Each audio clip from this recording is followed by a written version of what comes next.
Hey, what's up, guys? So I just kind of wanted to take a couple minutes, get everybody caught up to speed on what's going on in my life. I've been getting a lot of questions and figured I'd just make a second video and answer some of the things that I've been receiving. I first wanted to say I'm humbled by the response that my video got. It's been viewed millions and millions of times. People all over the country have been calling me, texting me, sending me emails, comments, and the overwhelming majority of it has been positive. And so I think that's pretty cool because my whole thought process on making that video was trying to bridge the gap between law enforcement and the public. And I've seen both sides with open arms willing to embrace that. And I think that's a step in the right direction. So that's pretty cool. One thing that I've seen come up over and over in the comments, and I've been in emails sent to me, is, are you going to get in trouble? What happened to you? Or is there any discipline any discipline taking place? And so I figured I'd take a chance and give you a little synopsis of the last 3 days of my life after posting that video. So I posted the video on Tuesday, was it May 5th? And it took it took a day or two before it really started getting a lot of traction. But the next morning when I woke up on the 6th, I think it was only at a few thousand views. And I had received a message from my command saying, wow, Greg, what a powerful message. We agree with that 100%, well done. And that was actually a relief for me because I was like, great, I know that it's risky putting something out like that, but I felt like it was so grounded in integrity and liberty that no one would have an issue with it. So that was a relief. And then fast forward 3 hours later, I get another phone call from my command and it said, hey Greg, the video's up to 400,000 views. It's time to pull the plug on this thing. And I immediately, it kind of caught me off guard because I said, why would we want to pull the plug on something that was already acknowledged as a good and powerful message from one law enforcement officer to others? And I said, yeah, that doesn't really make sense to me. I think maybe we should embrace this message and we should share this with other officers.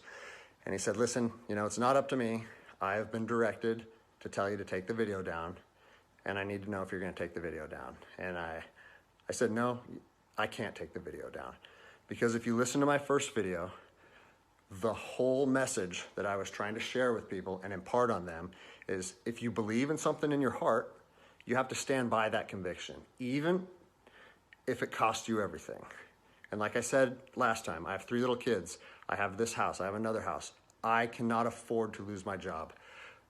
But after putting that message out there and sharing that with America, and it was so well received, I can't then just say, even though that's what I believe, I'm gonna take a step back, I'm gonna retract my words, and I'm gonna allow my command to prevent me from sharing my heart and my truth. And I said, so with that in mind, sir, I can't take the video down. And, I didn't know where this was going to go.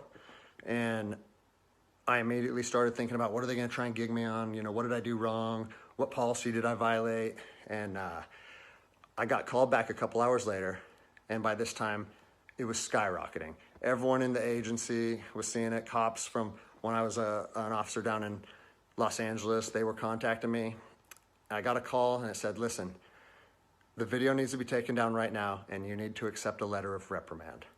Or we're going to take a very different approach to this if you say no again. Well, I'd already put myself on that hill and I had to be willing to die on that hill. They said they determined the video was a violation of policy and that if I wouldn't take it down, that allegations would be made against me and so on and so on. And so I told them, no, I'm not going to take it down. You do what you need to do. But the principle of it is rooted in truth. And it was a positive message that was received by millions and millions of people. If you want me to take it down, I have to respectfully refuse. And it was interesting because they kept citing different policies, like, oh, it was the social media policy, or some of your equipment may have been identifiable. And that kind of seemed like a moot point to me. And it was strange because Why was the message okay at 5 a.m. and then 3 hours later, there was a problem with it? And so I was later contacted by the chief of police. He's someone that I have great respect for. He's a good man to work for. And he's the one that shot me straight. And he said, Greg, if you openly defy your governor, you can't be a police officer in the state of Washington. And I told him, I said, you know what, I can respect that. And if I were in your office, I would shake your hand, respectfully disagree, and say, maybe I'm not meant to be a police officer in the state of Washington then. And here's my thoughts on that, okay? You have to do your research. You have to figure out what your true north is, what your truth is, and where you stand on issues. For me personally, I believe that the Constitution supersedes all other documents, all other laws. There's case law supporting that. If you look at Marbury versus Madison, 1803, it says any future laws created that are repugnant, meaning in conflict with the Constitution, are null and void. So when I look at how I feel comfortable enforcing the law, and I see people exercising constitutional rights, it doesn't matter if there's different executive orders, requests from mayors, requests from governors. To me, the Constitution supersedes that, and I'm going to stand with the people. Well, unfortunately, higher up in all agencies, there's a political game being played, and now I am on a administrative leave status pending termination. I was told by both the agency and the union that I was asked to take it down, and I refused. So that's refusing a direct order. It's an insubordination charge, and it will result in me ultimately being let go from the agency.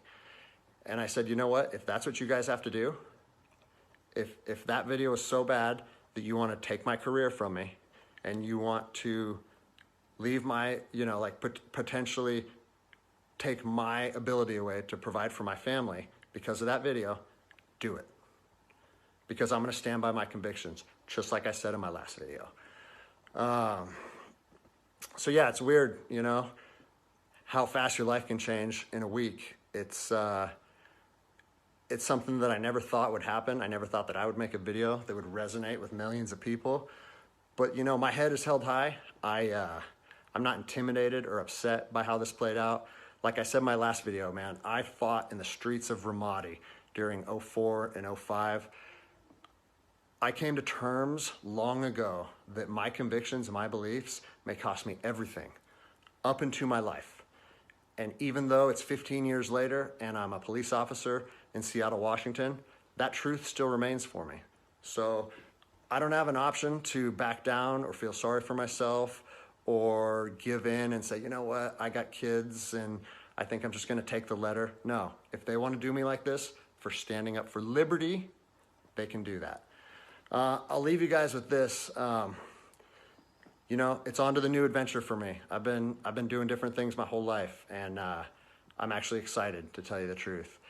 If you know of anyone accepting resumes, hit me up, because I might need it in the near future. But, I've always wanted to circumnavigate the globe on a sailboat, so maybe it's time to chase that dream. Anyways, I appreciate all the support, guys. Take care.